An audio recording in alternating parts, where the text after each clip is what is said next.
الله جل جلاله دی اراکینو ته دی معلمینو ته دی برابرونکو ته که مشر دی او که کشر دی عمر دراز نصیب کی لمړ سره دی الله تعالی د تمام مشکلاتو نه وساتي و الله جل جلاله دی دا ګلشن په دې مدرسه کې تعمیر نه دی مقصود دا تر قیامت له دې کورنۍ د طرف نه آباد ولري یو ټولو مدارس سره تاسو وایي امین یو به زه تاسو ته مختصر د مدارسو تاریخ بیان کم چې مدرسه له کوم ځای نه ثابت ده دویم دا چې د متعلم دپاره څه ضروري دي د طالب العلم دپاره ربنا وابعث فيهم رسولا مفسرین مؤرخین لیکي چې د دې آیات ګرامی نه معلم او متعلم او تعلیمی نصاب دا صراحتاً د قرآن نه ثابت دي او مسجد او مدرسه دا دلالتاً د قرآن نه ثابت دي په دلالت النص سره ثابت دي زموږ او تاسو وایي چې کتاب الله شل قسمه دی یو قسم پکې څوک دی دلالت النص دی نو معلم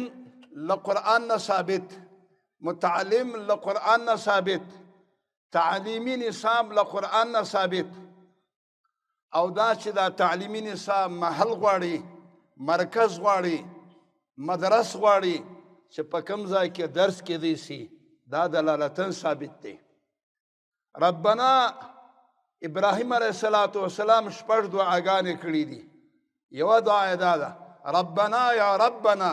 حرف ندا محذوب ده ای زموږ مربي او خالقه وابعث فیهم راواستوه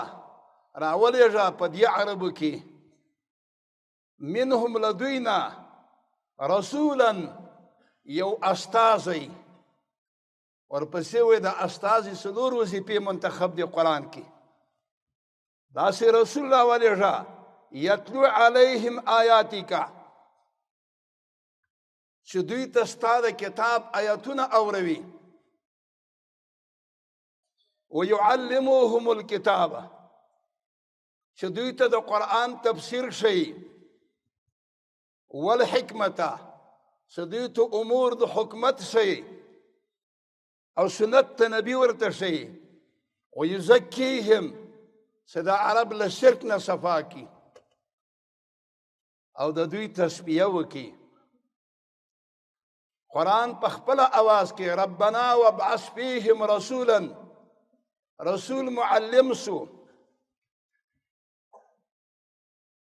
او متعلمین څوک شوه صحابه کرام رضوان الله تعالی علیهم اجمعین کاش د ادناترین صحابی په ورځ د قیامت د ده د پښو د ګردو په زرمه حصه کې راپورته شو صحابه کرام متعلمین دي معلم یې څوک دی جواب راکئ محمد رسول الله صلی الله علیه وسلم او متعلمین یې څوک دي محصلین یې څوک دي صحابه کرام تعلیمی نصاب یې څه دی قرآن يعلموهم الكتاب والحکمة قرآن او سنت دا تعلیمی نصاب دی که د نړۍ کافران په موږ اعتراض کوي نو دا په اصل په نفس الامر کې په موږ اعتراض نه دی دا په اسلام د اسلام په قانون اعتراض دی الله جل جلاله د نن نه 1400 کاله مخکې موږ ته تعلیمي نصاب رالیږلی دی دا نور علوم چې موږ وایو دا خدمه د قرآن دی دې دپاره وایي چې قرآن پې څه کو زده کو مقصودی اصلی مو څوک دی قرآن دی دا درې شیونه د قرآن د صریح نص نه ثابت دی ولې مدرسه او مسجد دا دلالتاً ثابت دی ځکه خامخا معلم او متعلم چې دواړه سره یو ځای سي نو هلته یو محل غواړي چې متعلم استفاده وکړي او معلم افاده ورکړي نو هغه مسجد او مدرسه ده د محمد رسول الله صحابه کرام طالبان و موږ ته الله کوم صفات را کړی دی وایه کنه د صحابه کرامو صفات هغې صفاتو د رسول الله صلی الله علیه وسلم طالب العلمانه اوله مدرسه اول تعلیم سورة اقرأ باسم ربك الذي خلق خلق الإنسان من علق مفسرین لیکي چې اوله مدرسه د محمد رسول الله صلی الله علیه وسلم غار حراو الله دې موږ او تاسو بوزي او الله جل جلاله د دغه ځای سره زما څلور واره مستقل ملاقات کړی چې د دې ځای تللی دا مستقل اتاسې دې الله جل جلاله بوزي نو اوله مدرسه شروع شوې د چا نه ده د غار حرا نه ځکه رسول صلی الله علیه وسلم متعلم و او معلم یې څوک و استازی و د الله جل جلاله چې جبریل و بالذات نه و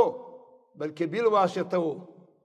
ظاهره کې واسطه و ځکه د الله قول نه نقل کول شاته نو اصل کې د پیغمبر استاد څوک دی الله جل جلاله بیا د مکې مکرمې نه د غار حرا نه د آر ارقم د ابن ابي ارقم کور بیا دلته مدرسه شوه دا مدرسه د اسلام په ابتدا کې خفیه چلېدله په دار ارقم ابن ابي ارقم کې به صحابه کرام اسلام راوړلو او له محمد رسول الله صلی الله علیه وسلم نه یې دلته ابتدا کې توحید او ایمان زده کولو او بیا به پټ پټ د اسلام په مکه کې خورېدلو او تیتېدلو خلیفه ثانی عمر فاروق رضی الله تعالی عنه د همدې مدرسې متعلم او کامیاب دی کله چې عمر اسلام راوړی رضی الله عنه د هغه واقعه نه ذکر کوم نو الله جل جلاله د پیغمبر صلی الله علیه وسلم دعا د پاکي قبول کړو اللهم ايد الاسلام باحدى العمرين وحرال اي پیغمبره دا دعا مکوا ابو جهل لیکلی شوی دا د کافر دی حضرت عمر ابن خطاب تن حیات کا بیا به رسول الله دا دعا کوله ځکه د ابو جهل نو هم په یو روایت باندې عمر دی او په بل روایت باندې عمر دی چې الله اسلام په عمر ابن خطاب باندې قوي کا او په دې دار ارقم کې په دویمه مدرسه کې په مکه کې هغه اسلام راوړی کله چې محمد رسول الله صلی الله علیه وسلم ته ور داخل شو نبی علیہ الصلوۃ والسلام ورته وی چې یا ابن الخطاب اے د خطاب زویا ته تر هغه وخت ایمان نه راوړې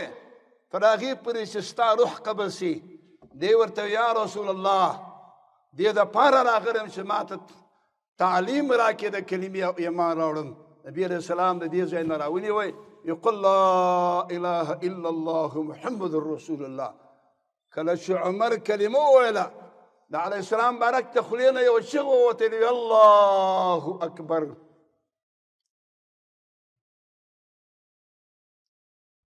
په دې باندې خلق پوه شو چې عمر اسلام راوړی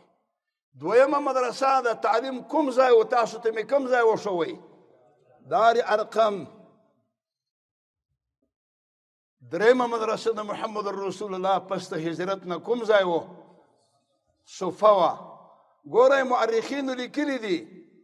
چې ادنا یې اتیا کسان وه ادنا نه مولانا ادریس کاندهلوي لیکلي چې 400 کسانو ته اصحاب صوفه رسېدل دا به په مسجد نبوي کې دیره وه لکه تاسې ګلان تاسو د دې زمانې هغه خلق یې چې له تاسو نه به امید کېږي چې راروان نسل ته به دا دین او اسلام رسوئ له تاسو نه به امید کېږي چې دا عمارت به تاسې قایم او دایم ساتئ زموږ تاریخ خو تېر شو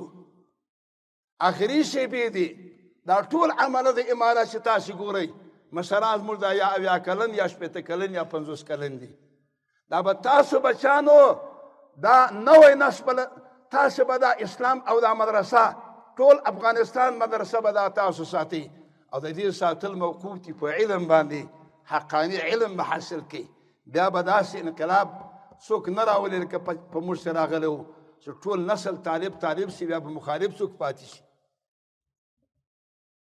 صحابه کرام 400 کسانو پرې تاریخ لیکلي چې په سپه کې به پراته وه یو صحابي 2 صحابي هلته هم وظیفه د تاریخ کتابونه لیکلي دي احیاء علوم الدین چې هلته هم وظیفه غونډېدله ډوډۍ نه وه کاروانه نه وه خو طریقه بدله وه هر صحابي به 2 کسان 3 کسان چا یو کس ماښام غرمه سهار کور ته به ولو بیا به خپله ډوډۍ حدیث مبارک کې راځي طعام الواحد یکفي الاثنین طعام الاثنین یکفي الاربع خپله ډوډۍ به ورسره نیمه کړه چې د یو کس خوراکو نو 2 کسانو به او چې د 2 کسانو په 4 کسانو به خوړه او دغه اصحاب صفه دلته به له محمد رسول الله صلی الله علیه وسلم نه حدیث د کول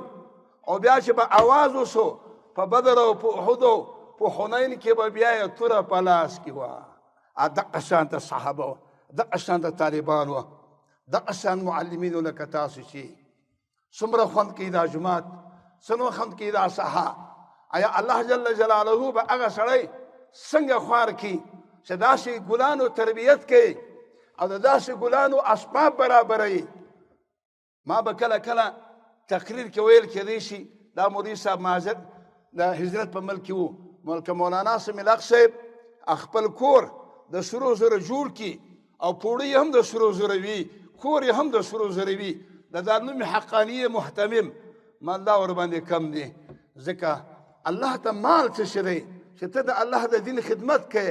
الله به تا ته مال او دولت نه ورکوي د محتمم کور د ناظم کور د خادم کور د معلم کور دا به الله جل جلاله په دنیا کې سرو ته رسي